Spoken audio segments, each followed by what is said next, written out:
Hello, Magicasters of all shapes and sizes. My name is Chance. Welcome to my spellbook, and thank you so much for tuning into the 27th episode of our third level spell series. Today we have one of the coolest, most thematic spells in the game, not to mention one of my favorite spells to give BBEG NPCs when they're kind of on the ropes. And you'll obviously see why in a little bit, but it's just awesome. Today we're talking about Gaseous form, which it's a pretty good descriptor of what the actual spell does, so it's pretty cool. Now, this spell is usable by the Sorcerer, Warlock, and Wizard, as so far as to say it is found on their spell lists, and it is found in the good old Player's Handbook, so we should all have access to it. Now, without further ado, let's take a quick look at its mechanics here and flesh the spell out. The effect at a glance is as followed. A willing creature, along with their items, become vapor. The target's speed is replaced with a 10-foot fly speed, and the ability to enter and occupy the space of another creature. The target also gains resistance to non-magical damage, and it has advantage on strength, dexterity, and constitution saves. The cast time is 1 action, the range is touch, the duration is 1 hour, and it is concentration. The components are the holy trinity of verbal, material, and somatic.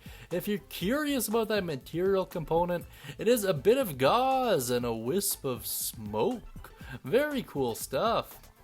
Now, the school's also Transmutation, which of course makes sense because you're changing forms. Now let's take a quick look at the full description here, just better flesh this spell out. You transform a willing creature you touch, along with everything it's wearing and carrying, into a misty cloud for the duration. The spell ends if the creature drops to 0 hit points. An incorporeal creature isn't affected. While in this form, the target's only method of movement is a flying speed of 10 feet. The target can enter and occupy the space of another creature. The target has resistance to non-magical damage, and it has advantage on strength, dexterity, and constitution saving throws. The target can pass through small holes, narrow openings, and even mere cracks, though it treats liquids as though they were solid surfaces. The target can't fall and remains hovering in the air, even when stunned or otherwise incapacitated. While in the form of a misty cloud, the target can't talk or manipulate objects, and any objects it was carrying or holding can't be dropped, used, or otherwise interacted with. The target can't attack or cast spells. Very cool stuff. I absolutely love this spell. I think it's amazing. Very fun, tons of great thematic uses, and a great thing to give NPCs when you want them to be more long-term characters, as it were. A couple things I want to quickly go over though. So there's a strange argument to be made for getting into places you really shouldn't be able to get into, namely inside of people.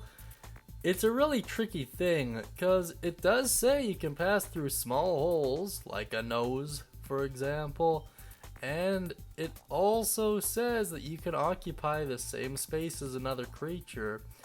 I mean, I guess you could make an argument for the liquid thing probably being a problem, like you can't really get inside of a person. Well, I don't know. I'm really not a doctor, but I'm assuming you got a lot of fluid in it. I don't know. I'll let you guys work that out in the comment section, but I personally would not allow it to be used that way. Just saying, I don't think this is a spell that's intended to be weaponized. However, I could make an argument for this being the ultimate trolling move of a necromancer, because the spell specifies that you cannot attack. But if you have a zombie/skeleton horde at the ready, and then you basically just yeet yourself out of existence for an hour, and let your horde just rampage, I think that's allowed. and I dare say that's probably one of the best in-combat uses for this spell. It's very interesting. Once again, run it past your DM, make sure they don't have a huge grievance with it, but overall, I think that's a pretty strong case. Outside of that, a lot of this spell just makes standard common sense. It's cool you get access to an advantage on all these saving throws. I think that's awesome. The resistance to non-magical damage goes a long way as well. And, I mean, not being able to interact with objects makes sense.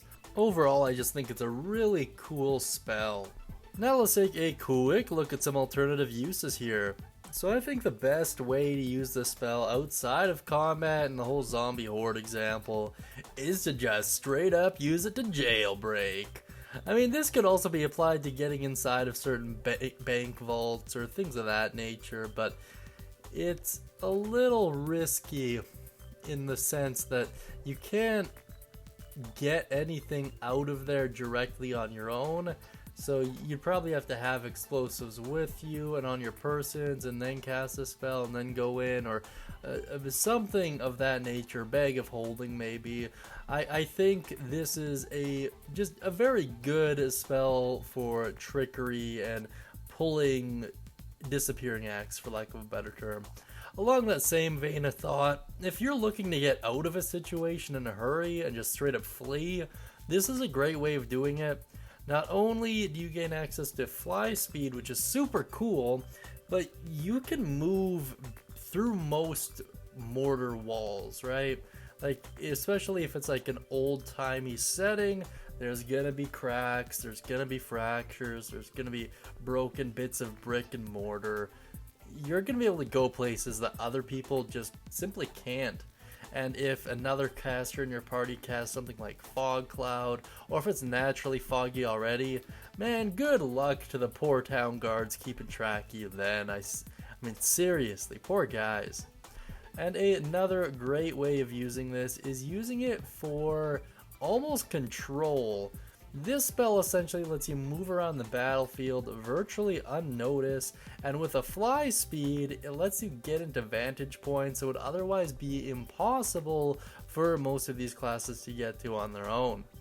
I think that's pretty cool. I think that's another great way to use Gaseous form. Setting up an ambush, for example, this would be perfect.